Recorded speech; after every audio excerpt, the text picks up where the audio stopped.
What is good, YouTube? It's that one camera guy back at it again with another video. In this episode, I take the Sony a6500 and the Sigma 18-35 for a test spin. Let's jump into it. For the longest time, I've always heard that the Sigma 18-35 is sort of the de facto YouTube lens that a lot of content creators love to use with their Canon cameras or even Panasonic GH4. And I always thought to myself whether or not the Sigma 18-35 would be a good combination with the Alpha-6300.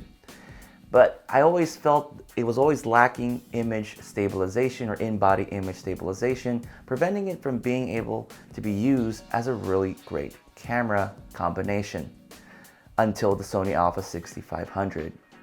So I picked this up not too long ago, maybe about a month ago now or a few weeks back, and I went ahead and took the Alpha-6500 and this Sigma 18-35 to a small Christmas parade that was happening nearby the high school that I work at.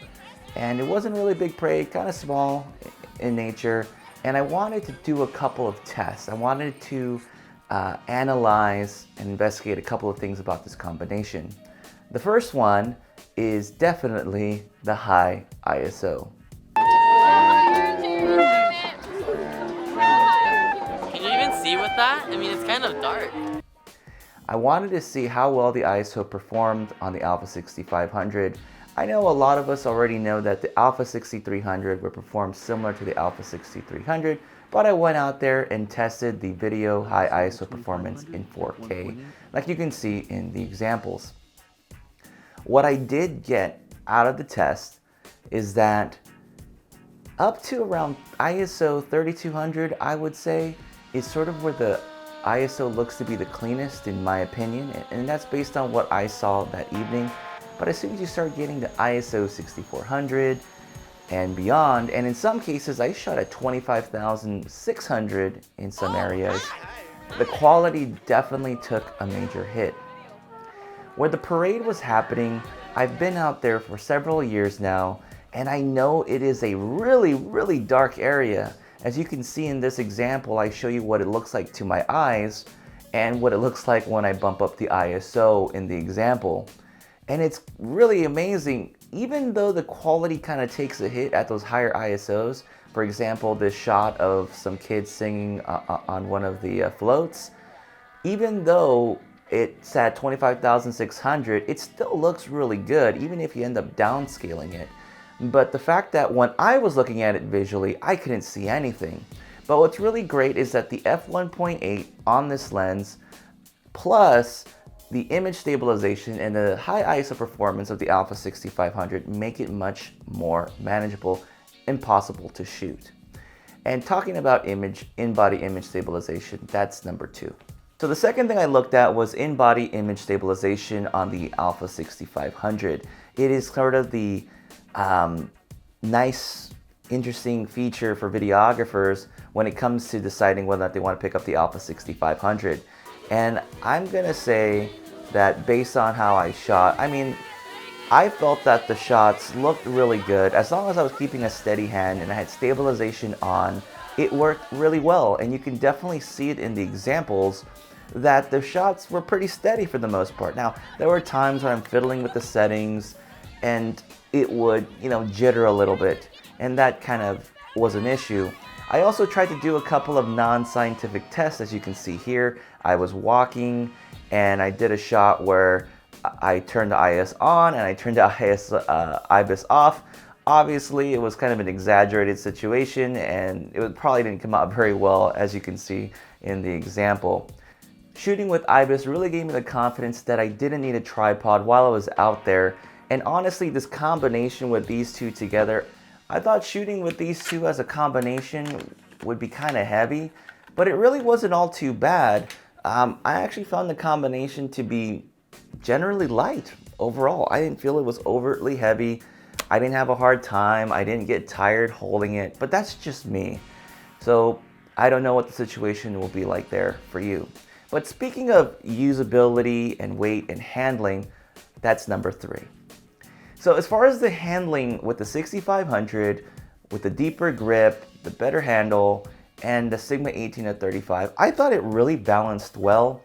I know I'm going to get a lot of flack for this, but there's this group of people that are against Sony because, well, why are you mounting big lenses? It defeats the whole purpose of mirrorless. I agree. I mean, really, you want lighter lenses.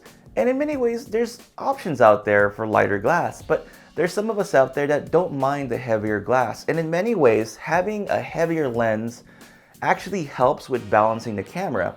I know in the past, if I've had a really light lens on the camera, on a mirrorless camera like the 6300, and I'm trying to record, it's really hard to balance that lens out and record smoothly.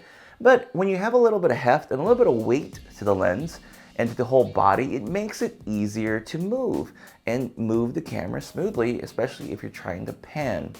So I think sometimes in some cases, that could be a good thing. The fourth thing I want to talk about is autofocus continuous.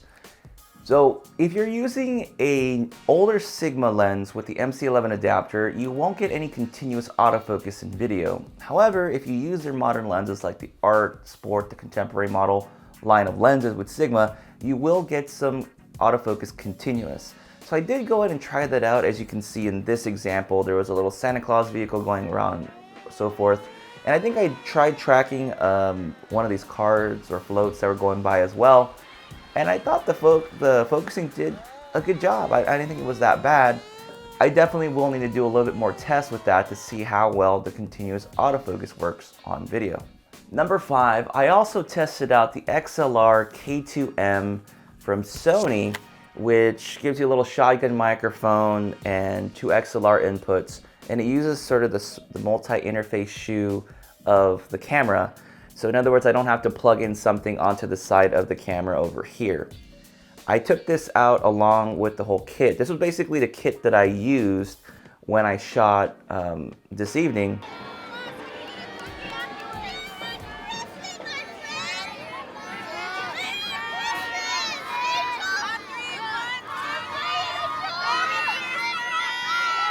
And what you're hearing is some of the audio from this little guy in the example. And I am going to be reviewing this a little bit more. I just barely tested it out today, this evening, and so hopefully I'll get a chance to review it in the future. So my conclusion, the Alpha 6500 and the Sigma 18-35 along with this little audio unit make it for a really great small package. Now it is a little heavy, but I think that heaviness is really a good thing in order to balance out the camera well. I think a lot of YouTube content creators already have the Sigma 18-35 and they might be considering a Sony a6300 or even 6500.